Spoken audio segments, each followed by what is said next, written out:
Arjun Pandey from Prayagraj. एवं सभा में उपस्थित सभी गणमान्य जनों को मेरा प्रणाम।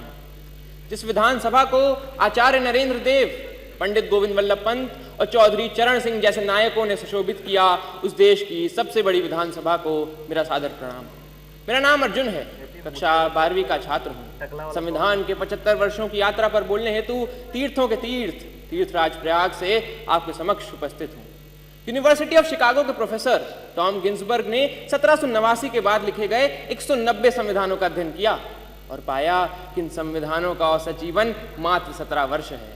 परंतु भारत का संविधान भारत के उत्कृष्ट मानवीय उपादानों का प्रतिनिधित्व करते हुए 75 वर्षों बाद भी आज दृढ़ता के साथ विद्यमान है। यह इसलिए भी क्योंकि भारत का संविधान मात्र 2 वर्ष 11 महीनों के विमर्श से तैयार हुआ एक दस्तावेज नहीं, अपितु 200 वर्षों की सतत साधना से परिणित नवनीत है। ये यात्रा एक राष्ट्र के रूप में हमारी आत्मा का, हमारी सामूहिकता का उत्सव है। प्रसिद्ध जर्मन दार्शनिक इमैनुअल कांट ने अपनी पुस्तक क्रिटिक ऑफ प्रैक्टिकल रीजन में लिखा था कि constitution to be just must achieve the highest level of possible freedom for human individuals. Kant किसी वैचारिकता को अपनी समस्त समग्रता में समेटने का काम संविधान ने किया और एक समावेशी लोकतंत्र संजोया।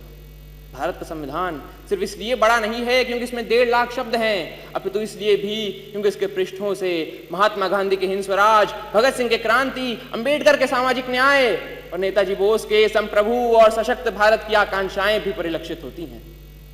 संविधान की यात्रा सरल नहीं रही है। अगर इसने 24 अप्रैल 1973 को केशवानंद भारती निर्णय के रूप में रक्षा का प्रयास देखा तो 1975 में आपातकाल के रूप में प्रहार भी देखा। संविधान हमारा वह दर्पण है जिसमें हम अपने अतीत को देखते हैं, वर्तमान को समझते हैं और भविष्य को गढ़ते हैं। हमें यह भी समझना होगा कि संविधान साधन है, साध्य नहीं। हाँ, वो हमें जमीन तैयार करके तो दे सकता है, परंतु उस पर फसल बोने का काम हमारे ही जिम्मे है। ऐसे में हमें समझना होगा कि हमें एक ऐसे राष्ट्र का निर्माण करना है जिसके 6 स्तंभ हों: समता, समृद्धि, समन्वय, संस्कृति, सेवा और समर्पण।